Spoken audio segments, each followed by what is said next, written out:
Welcome to the Faith and Feelings podcast. My name is Taylor Joy, and I'm passionate about helping you untangle and honor your emotions, authentically practice your faith, and integrate both into your everyday life so that you can experience the goodness and delight that comes from living in relationship with yourself, God, and others. Thank you for joining me. Let's get started. We are in a series on faith and feelings all about emotional dysregulation.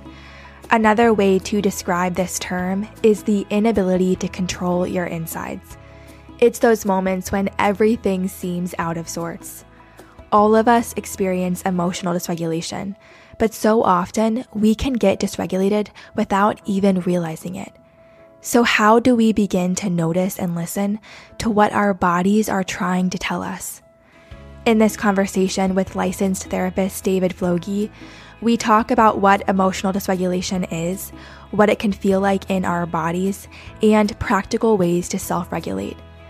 This conversation is such a fun combination of clinical insight and personal experience. My hope is that you'll find it practical and you'll also laugh because some of the stories that David and I share are really funny. Before we jump in, I want to quickly invite you to join the Faith and Feelings Substack. This is an email that I send out every Wednesday, and if you haven't already, you're definitely going to want to subscribe for this series. Every week, I gather and create resources, YouTube videos, helpful links, favorite songs, processing guides, to help you go deeper into the topic of that week's episode. I send all of these resources to you via email. You can learn more and subscribe through the link in the show notes. So let's go to my conversation now with David. Well, welcome to Faith and Feelings, David. I'm so glad you're here. Thank you very much. Glad to be here. So I told you a little bit about this before I started recording, but earlier this morning, I was talking to my mom on the phone and I was telling her that I was doing a podcast recording with you today. And she was like, "Oh, that's so great." And then she told me, she was like, "Do you know that you met David and his family at Pre-Field?" And I had no idea that happened. I thought that was so cool. Yes, it's a memory I have also. So it did occur. Yeah. So that was in 2007. And as a therapist, you now work specifically with global workers and their families through the organization Vallejo. And when I was thinking about who I'd love to have on the podcast for this new series called Why on Earth Did I Say or Do That?, you came to mind. This series is all about dysregulation, and today I'm so thankful that you've agreed to help me unpack what this concept is.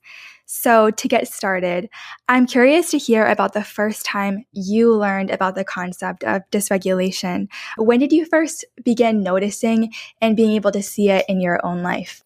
In my own life, I actually remember really early on in my life. I don't know if technically it was dysregulation, but I remember when my younger brother was born, and he had a very traumatic birth, and my mom was hospitalized, my younger brother was hospitalized, and I remember like the feeling as a 4-ish, 5-year-old of like, where is my mom?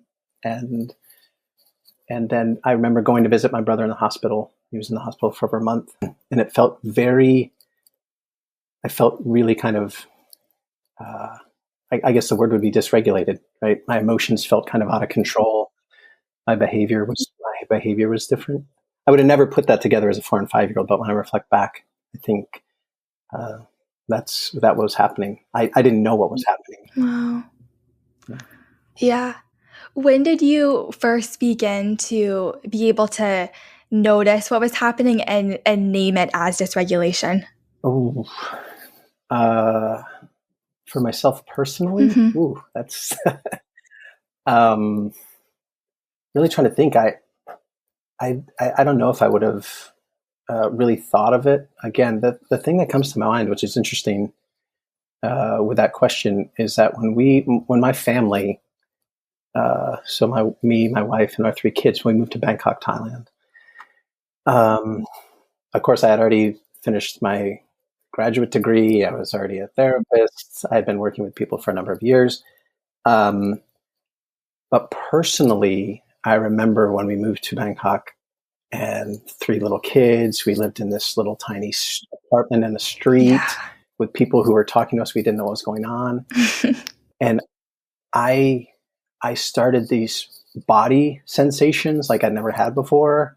Um, I wasn't sleeping well. Everything seemed out of sorts. And so I remember actually, yeah, like I couldn't regulate. I felt like I could not regulate myself. Right. Yeah. Um, and what awoke me to this really was one time I came home. I was working uh, at a school teaching English, which I was not trained in to do. And I came home and I was really upset, right? And I was angry about something. And I'm generally not an angry person. And my wife said to me, "When did you become angry?" Wow. And I was like, "Oh, crap. Like, wait, like, what do you mean?" Right? Um, and I remember her saying, "You're not the person who you were a few months ago or 6 months ago." And I started realizing I am dysregulated. Like, I can't control my emotions. I'm having difficulty with rational thought. um, I'm kind of doing impulsive things in my frustration. So I might have recognized it, Taylor, before then, but I really remember it clearly then. That was 2004. Yeah. I just keep going back to what you said a couple minutes ago. Everything seems out of sorts. Mm-hmm. I think that's such a good way to describe dysregulation. Yeah. How would you define this concept? I know it was a new term to me when I first started grad school, is when I heard it for the first time. But how would you define dysregulation, and why do we get dysregulated? Yeah. Well, I think dysregulation is a really cool word. I think it gets a little bit overused these days. It's kind of like the word trauma. You know, a lot of people say like, "Oh, that was a traumatic event." Mm-hmm. It may or may not have been, but dysregulation can kind of be the same thing. But for me, defining dysregulation, right? Like we have an individual, and a lot. I work with a lot of kids. It's one of the things I do a lot of work with. So sometimes we can even see this more. It can be more evident in children, right? They have difficulty regulating emotions, feeling overwhelmed, uh, having difficulty controlling impulsive behaviors, right? And a lot of times dysregulation involves anger, kind of like an angry outburst. It doesn't have to per se, but a lot of times it does. So, and then these responses usually lead to trouble with relationships, right? So that's kind of how I look at it and define it. Yeah. And then there was a follow-up question which you asked me, which I totally forgot at this point. So why do we get dysregulated? yes, why do we get dysregulated, right? If you go back to my story of when I was 4 or 5, my mom, who was my regulator, like suddenly was gone, right? Yeah. I remember my dad saying, "Oh, mom's going to have the baby. She'll be home in like 2 or 3 days." She wasn't, right? It was me and my older brother. I was like, "What? Like, what is happening? Where's my mother?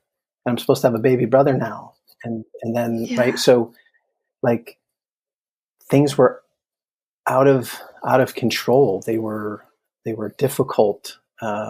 So same, often a lot of dysregulation for children begins maybe with trauma or not having their regulator, mother, father around, or there's a lot of difficulty happening. So that can be a root of it.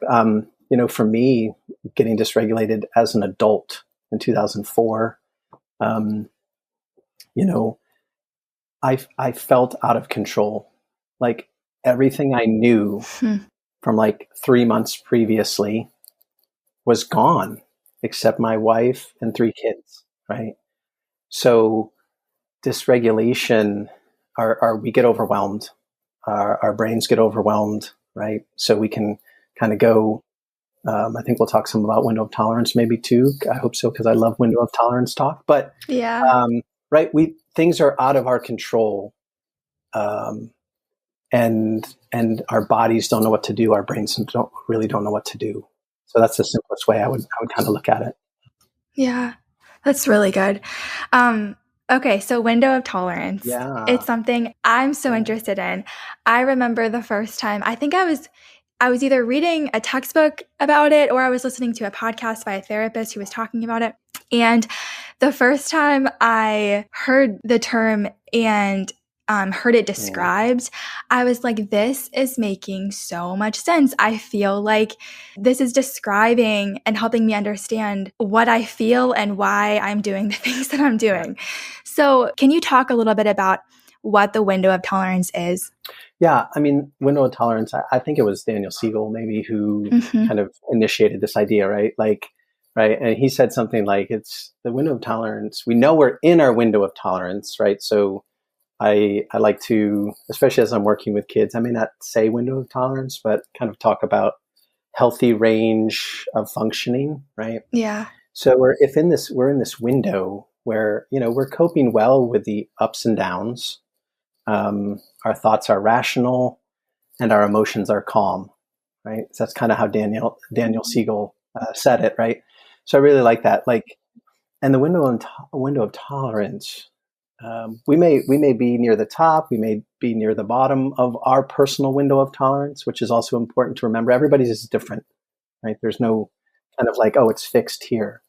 But the window of tolerance, and again, I just think of a lot of kids I've worked with over the years, right? Yeah. There can be that idea of, right, the kind of the hyper arousal. So Yeah. going out the top of our window of tolerance, right, that fight flight response, lots of energy, or sometimes we dip below out of our window of tolerance. We kind of go into that hypoarousal, right? We kind of freeze.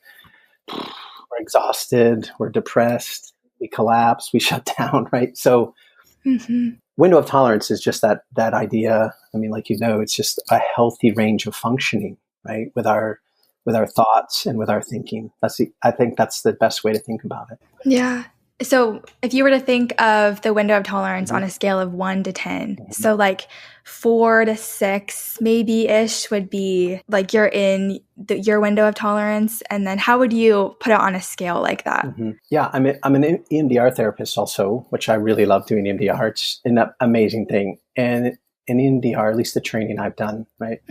We kind of talk about this healthy range of functioning window of tolerance, kind of like 60, 40, 70, 30, right? So kind of like maybe 3 to 7, if we're talking 1 to 10, 3 to 7, where again, it's kind of different for everybody. And maybe my 3 is a little different than your 3 or whatever. But just thinking of kind of like, I mean, I know when I'm down. Yeah. Like I know when I'm kind of in the 3 to 4 range. And I know when I'm like at the 6, 7 range. Like the other day, I don't drink coffee. The other day I drank coffee because I was super tired. And my wife was like, I talked to my wife, she's like, what's wrong with you? And I'm like, I had some coffee, right? And I was like, I felt like I was getting ready to, burst out of my window of tolerance. Like, woo. So anyway, that's probably more than you're asking, but I kind of think of it like 7 to 3, 4 to 6, right? And just trying to, even for myself personally, be aware of like when I'm getting up too high or when I'm getting down too low, and then what I need to do about that. But yeah. So what's happening inside of our bodies and brains when we move outside of our window of tolerance, either direction? Yeah. So I'll speak for me personally, right? I start the first time that I ever had a really strong, I think, outside of my window of tolerance was actually when I moved from from Bangkok to Chiang Mai.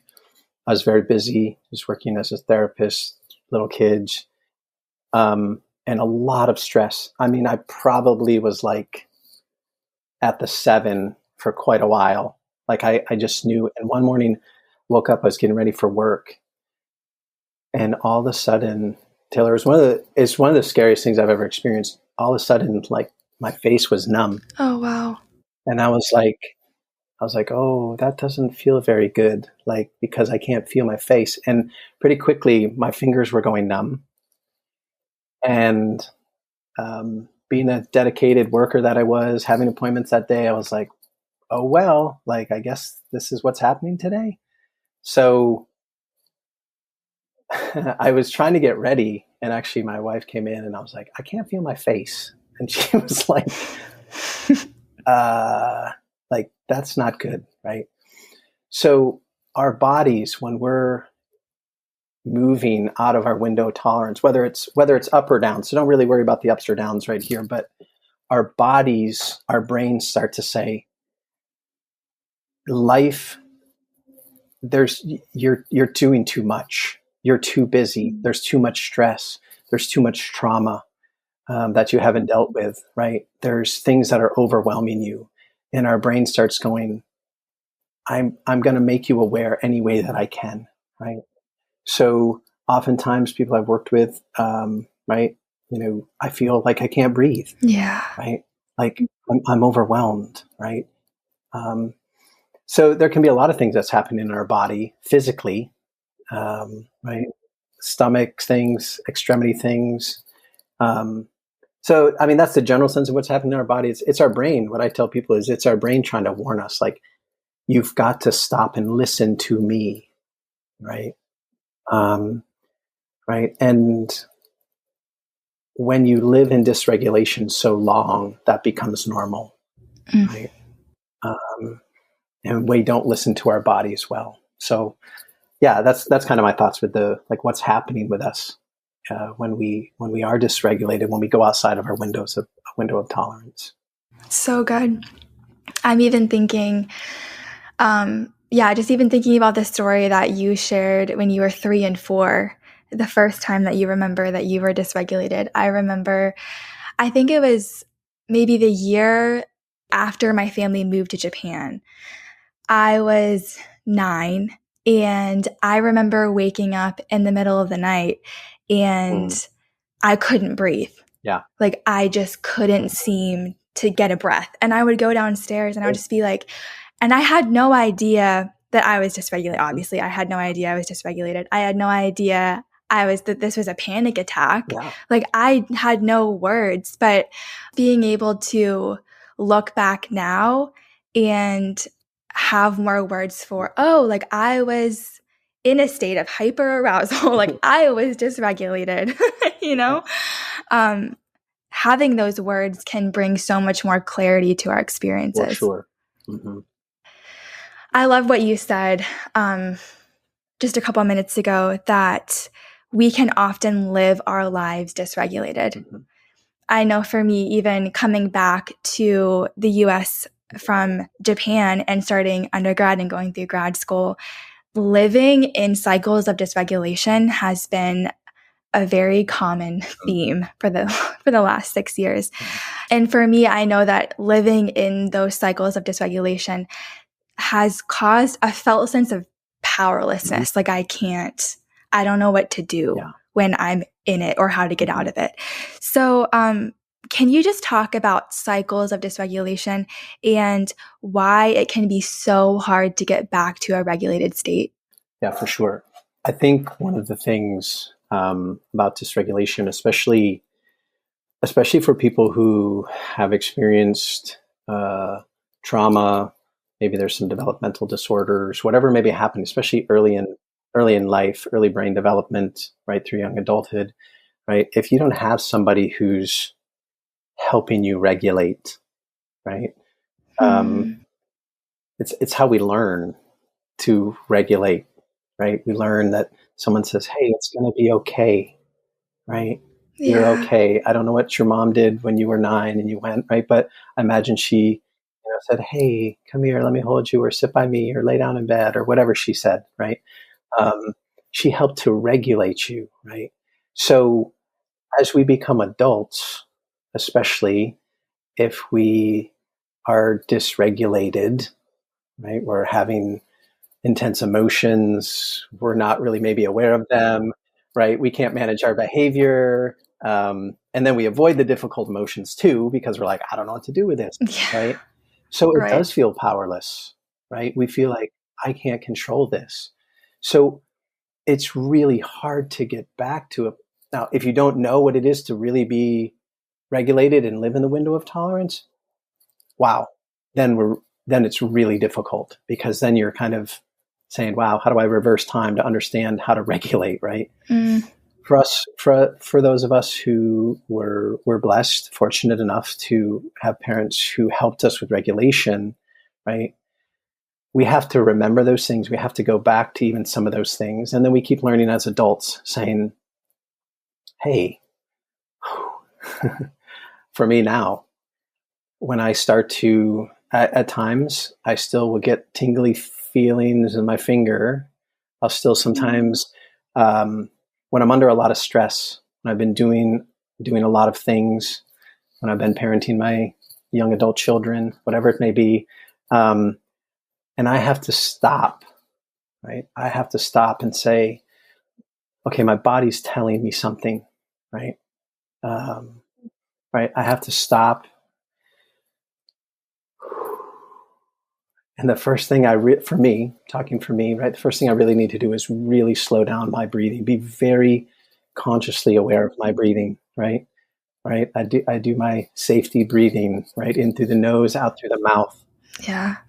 3 to 5 reps of that, right? I sometimes have to lay down, right? Just say like, okay, I do with my breathing also, right? I do some other things, but it's hard to get back to a regulated place, right? Once we've dysregulated, once we've gone out a window of tolerance, it's work. It's work to come back to it, right? You know, this is where a lot of dysfunctional, unhealthy behaviors can start, right? So I try not to use those either, but I'm just saying, it can really happen for a lot of people, for anybody, really. So it is hard work, and it's hard work because we're trying to come back to a place, right, out of something where we felt unsafe or hurt or afraid, right? So it's a lot of work. I'll stop there because I could go on about this forever. I love this kind of stuff. So it's so good. I love what you said about listening to your body. Mm-hmm. That's been a huge part of my story that I'm still learning very much so in today, is learning how to befriend and listen to my body. Mm-hmm. So could you talk to the person who maybe doesn't know how to listen to their body, or their body doesn't feel like a friend right now? Yeah. For a lot of people, especially who have been through trauma or really difficult circumstances, right? There's other things that can help that dysregulate us. But for people who feel out of control, right? A lot of times we find ourselves as humans going to other things, other behaviors that necessarily we don't want, but they bring comfort, right? Right. That could be any number of things. We could name a whole list here that it could be. So if, whether I'm speaking to myself or someone who might be listening, you probably kind of know what those behaviors are in your life. Like things I don't necessarily want, but I don't know what else to do. Yeah. Right. Right. So I do these behaviors and I feel better, at least in the short term. So to me, right, that needs to be a clue to say, what's happening? What's leading up to this? What does my body feel like right now? Right. I almost always start with that with people or with kids I'm working with. I'm like, like, tell me about how your body feels. Kids are like, what do you mean? Right. I'm like, I don't know. Where do you feel right now? And they're like, oh, my head, or, or I don't know, or, but stopping, which we often feel uncomfortable with, Taylor, feel uncomfortable with stopping and saying like, what feels off or hurts in my body, right? Right. Maybe I'm used to living with shortness of breath because I feel panicked all the time, right? Maybe I have chronic headaches and I just like live through, right? I just keep going, right? So, right, your body is trying to help you to recognize what's happening, and then it's slowing down and saying, what is the pain telling me, right? What can I do? And that's where a lot of people get stuck. Like, what do I do? I always feel this way, or feel away most of the time, right? And this is where, right, a lot of people, right, myself included, need help from somebody else. Yeah. Right? Doesn't have to be a therapist, right? Maybe you have a really great friend, right? Maybe you have a loving mom who is really helpful to you in that way. Maybe you have a small group or a group of friends who can help you, right? But we really need help from other people, which can be really scary, right? So Yeah. that's kind of my quick answer there for you. I have a friend, and we call each other dysregulation partners. So I love that. Usually a week does not go by without one of us calling each other. Yeah. And you hear either side, you hear this little small voice on the other side of the phone saying, I'm a little dysregulated right now. And neither of us we don't say much, but we listen. Yeah. And what does that do for you? What does that do for you? Oh, I just feel my body just completely just relax. Yeah. When I know that there's going to be a person on the other side of the phone who is going to be calm and grounded and listen as I talk. And usually 10 minutes later, I'm not dysregulated. I'm able to come back down to at least somewhat of a more relaxed, regulated state. That's great. Yeah. Like, we all need friends like that, right? Yeah. Friends who don't have to fix it, but someone who's there, right? Like, just in that time with you, right? Just being present with you, right? You guys are, what did you call yourself? How do you say that? Dysregulation partners. Dysregulation partners, right? That's a lot what therapy is about, right? Is you have somebody who is like a dysregulator for you, right? Like, they help you in that process, right? I find this a lot with kids, especially young kids that I work with, right? Just being, whether it's in my play therapy office or even using telehealth, right? Just being that presence with a kid that says, hey, your mom told me that you've been having a lot of scary dreams. Like, you want to tell me anything about those? Or what do you want to share with me about that? And they'll just share a little bit, and you can just see the, like, right? Like, kind of just like, oh, someone's just listening to me, right? Right. So we need, our bodies are trying to communicate to us. And when their bodies are communicating, sometimes it's really hard to say, hey, this is what I need. This is what I need to do, or to ask for help. That's really hard. So there's a lot of people stuck in difficult places like that. Yeah. As a final question, I am learning this personally in my life right now, but developing the ability to self-regulate is such an important part of living life the way that God designed. So can you talk about some practical ways that we can begin learning and practicing this right now in our lives? Yeah. I think one of the things after whatever year that might have been, I don't know, when I first started getting these physical feelings of, like, I don't know what was happening in my body. There was a couple of things that I started doing. I started exercising regularly. I also finally gave in to the idea that I love plants and gardening, right? Like, I say that jokingly because I used to buy my wife plants and stuff and be like, oh, like, I bought these for you. And then I remember she started saying, I don't even really like plants. Like, why don't you just buy them for yourself? So I started looking for things, especially that were really just grounding exercises, right? Just things that were simple. And not everybody can plant a garden. I have a garden at my house now. I love it. I just actually was out there this morning, and my wife said, how's the garden? I said, oh my goodness. Like, it was amazing, right? Like, I'm dealing with plants. Yeah. I'm not dealing with people's problems. I'm not paying a bill. I'm not thinking about my trauma or my hurt. I'm just out here like harvesting cucumbers. It's like great, right? So finding activities